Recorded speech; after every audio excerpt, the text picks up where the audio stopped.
ইন্না সলাতি ওয়া নুসুকি ওয়া মাহইয়ায়া ওয়া মামাতি লিল্লাহ ওয়া মাহইয়ায়া ওয়া মামাতি লিল্লাহি রাব্বিল আলামিন। বান্দা করবে আমার রসুল করা, আমার পাঁচ রসুল করা, টুপি পরিধান করা, মেসন করা, তসবিহ তাহলিল হাতের মধ্যে নিয়ে সুবহানাল্লাহ আলহামদুলিল্লাহ বলা। এরকম ভাবে যা কিছু বান্দা মসজিদে আসবে, বসবে, মসজিদের ভিতরে যা করবে সব কিছু আল্লাহর হাবিবের তরিকা এবং আল্লাহর রাজি এবং খুশির জন্য করবে। এই জন্য ওই শ্রেণীর ব্যক্তিরা কি বলবে আল্লাহ বলতেছেন, তারা বলবে সব কিছুই আমার হবে ইল্লাহি রাব্বিল আলামিন।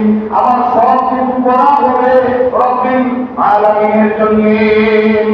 কপাল ভালো হয় আর যার আদব খারাপ হয় তার কপাল অনেক পুরা হয়, তার আদব নাই তার কপাল পুরা থাকে। জন্য আমরা আল্লাহ আমাকে করে আদবের সাথে আল্লাহ আমাকে কালামুল্লাহ শরীফ থেকে যে আয়াত কারিমা তেলাওয়াত করেছে তাকে সামনে রেখে আল্লাহ আমাকে প্রভুকে কিছু কথা বলতে থাকা, আল্লাহ আমাকে এমন কিছু কথা ব্যবস্থা আল্লাহ তাআলার পক্ষ থেকে যেন করে দেন যে কথাগুলো আমাদের জন্য দুনিয়ার লাইনে অতীব জরুরি, আখিরাতের লাইনে প্রয়োজনীয় এবং নাজাতের জন্য যেন মাধ্যম হয়।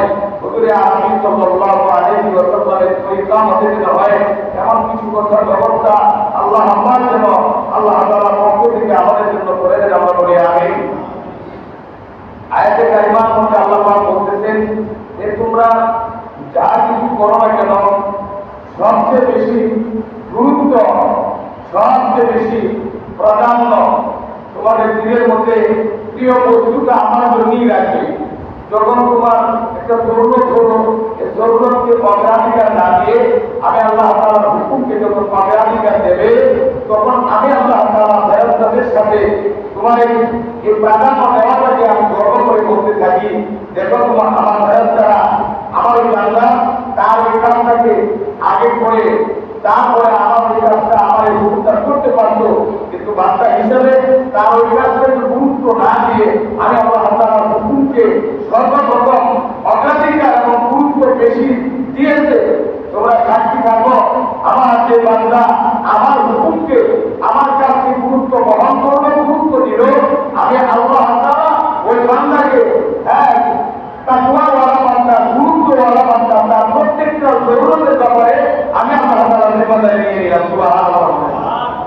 জন্য আমার জান এবং মাল আল্লাহ তাআলা আগে থেকেই খরিদ করে নিয়েছেন। যে বলবে যে আমি যা কিছু করি সব কিছু আল্লাহর জন্য, যে এই কথা বলবে তার সব কিছুই হবে আল্লাহ আমাকে রাজি এবং খুশির জন্য। মসজিদ বানানোটা, মসজিদ পড়াটা, মসজিদে আসাটা সব হবে আল্লাহর জন্য।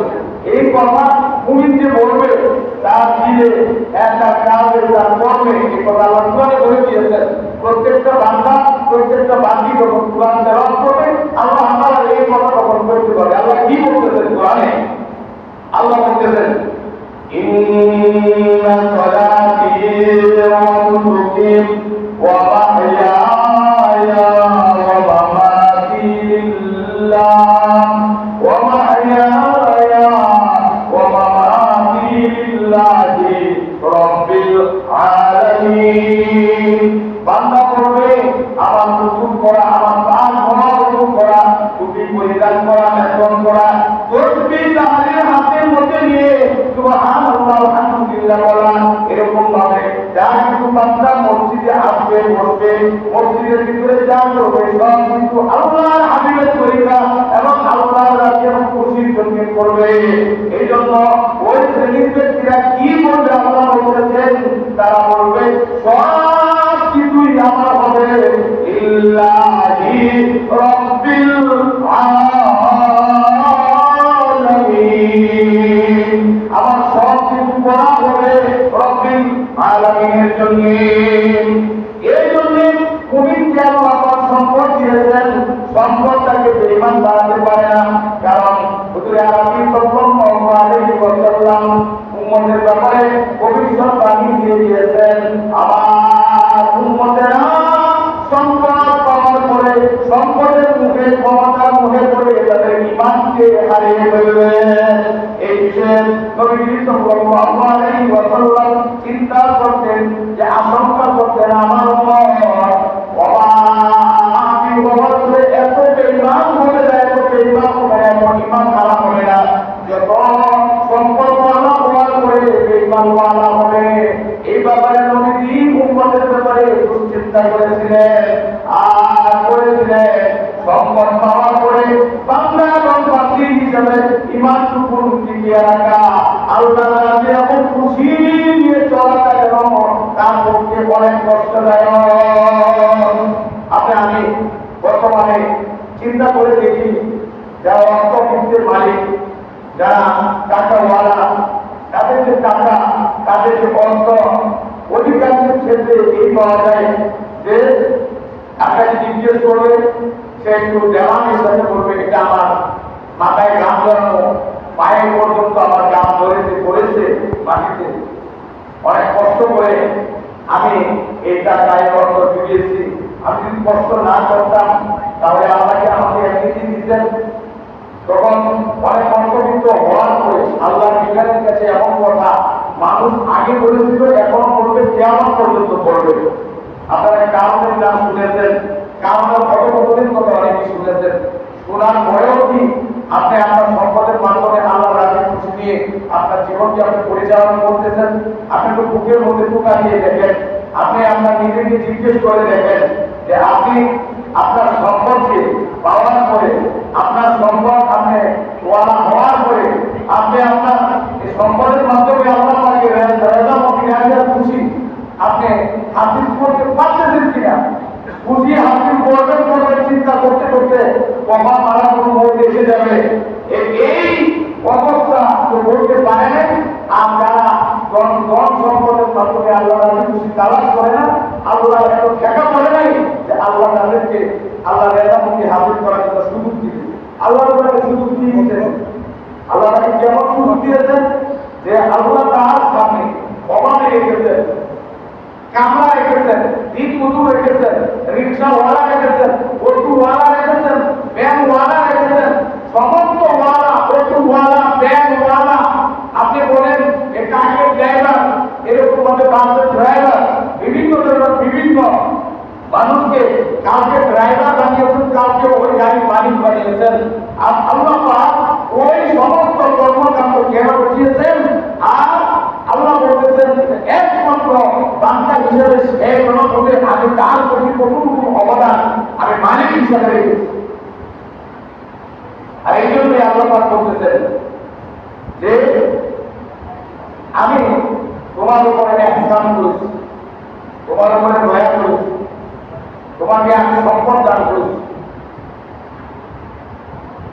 এই জন্য কিছু জায়গার মধ্যে আল্লাহ বলেছেন আমার দেওয়া রিজিক থেকে তুমি আমার রাস্তা ব্যয় করো।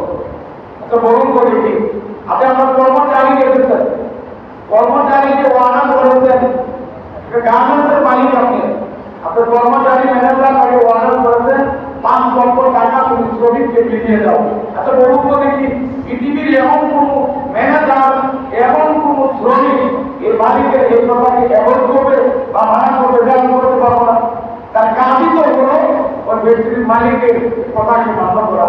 সাথে সাথে 1 লক্ষ 2 লক্ষ এদিকে তার খেয়াল নাই, সে সব টাকা শ্রমিককে বিলিয়ে দিবে। এটা যেমন আমরা বুঝি, এটা বোঝার জন্য আল্লাহ একদম মুখ দিয়েছেন। তারপরে আল্লাহ বান্দার উপরে ইহসান করেছেন, দয়া করেছেন। আল্লাহ কি দয়া করেছেন? আমি মালিক হিসাবে ও বান্দা তোমাকে আমি সম্পদের মালিক বানাইলাম, মূলত আমি হলাম সম্পদের মালিক, আমার সম্পদ তোমাকে দিলাম, আর আমার দেওয়া সম্পদ থেকে আমার মতো তুমি ব্যয় করো। সুবহানাল্লাহ। অথচ আল্লাহ দেওয়া সম্পদ, আল্লাহ দেওয়া হায়াত, আল্লাহ দেওয়া সুস্থ শরীর সব কিছু পাওয়ার করে যেমন আল্লাহকে ভুলেছে, সম্পদের মনে করে আল্লাহকে ভুলে যায়, নাফরমানি করে। সম্পদ আল্লাহ হওয়ার পরে যতটুকু নাফরমানি করা যায়, একটা গরিব মানুষ এতটুকু নাফরমানি করতে পারে না। কোনো যদি পারে, যার টাকা নাই সে কি মদ খেতে পারবে, রবার ইচ্ছা করলাম, যার টাকা নাই সে রবার ইচ্ছা করলাম সেরা হোটেলে কারণ হলো না টাকা আছে। কিন্তু একটা গরিব মানুষ যখনই মন চায় সে আমল গ্রহণ করতে পারবে না, কারণ তার টাকা নেই। এজন্য হুজুরে আনাবি সাল্লাল্লাহু আলাইহি ওয়াসাল্লাম বলেছেন, ও আমার উম্মতেরা, গরিব ওয়ালারা তাদের তোমরা শুনে রাখো, আমার উম্মতের মধ্যে গরিব যারা থাকবে, কেমন গরিব? যে মনের দিক দিয়ে গরিব না, অর্থের দিক থেকে গরিব। আর সবচেয়ে সবচেয়ে গরিব কে থাকে? যে বেশি মনের দিক থেকে গরিব থাকে। সাহাবায়ে কেরাম কিন্তু মনের দিক থেকে গরিব ছিলেন না, অর্থের দিক থেকে গরিব ছিলেন না, গরিব হয়েছে, এটাকে তারা পছন্দ করে দিয়েছে। আপনারা হয়তো অনেকে শুনেছেন মুহাম্মদ হিসাবে নবীর কাহিনী, কোন হুজুরের কাছ থেকে, কোন খতিবের কাছ থেকে, কোন ওয়াইজের কাছ থেকে। ইউটিউবে আপনি বক্তৃতা দেখেন, হয়তো ইউটিউবে শুনেছেন। কি শুনেছেন? দয়াল নবী, বিশ্ব নবী জনাবে হুজুরে মুহাম্মদ সাল্লাল্লাহু আলাইহি ওয়াসাল্লামকে জিবরিল আমিন এসে বললেন, ইয়া রাসূলুল্লাহ, ইয়া হাবিবাল্লাহ, ওই যে উহুদ পাহাড়টা আপনার ওই ব্যাপারে এরকম বলা হচ্ছে যে স্বর্ণ বানিয়ে দেওয়া। প্রত্যাখ্যান করলেন। কাফেররা তারা সবাই প্রস্তাব করলো নবীজিকে যে বাকিরা আপনাকে সব কিছু স্বর্ণ দিয়ে বানিয়ে দেব। ওই পাহাড়টা সুদ্ধা 6 পাহাড় পরিমাণ যত সম্পদ একত্রিত করে এইভাবে আপনাকে মালিক বানিয়ে দেওয়া হবে। আপনার বসার চেয়ারটাকে স্বর্ণ রূপান্তরিত করা হবে। আপনি খাতার মধ্যে শুইবেন, এটাকে স্বর্ণ বানিয়ে দেওয়া হবে। এরকম ভাবে যেদিকে আপনি হাঁটাহাঁটি করেন, এই রাস্তাটাকে স্বর্ণ বানিয়ে দেওয়া হবে।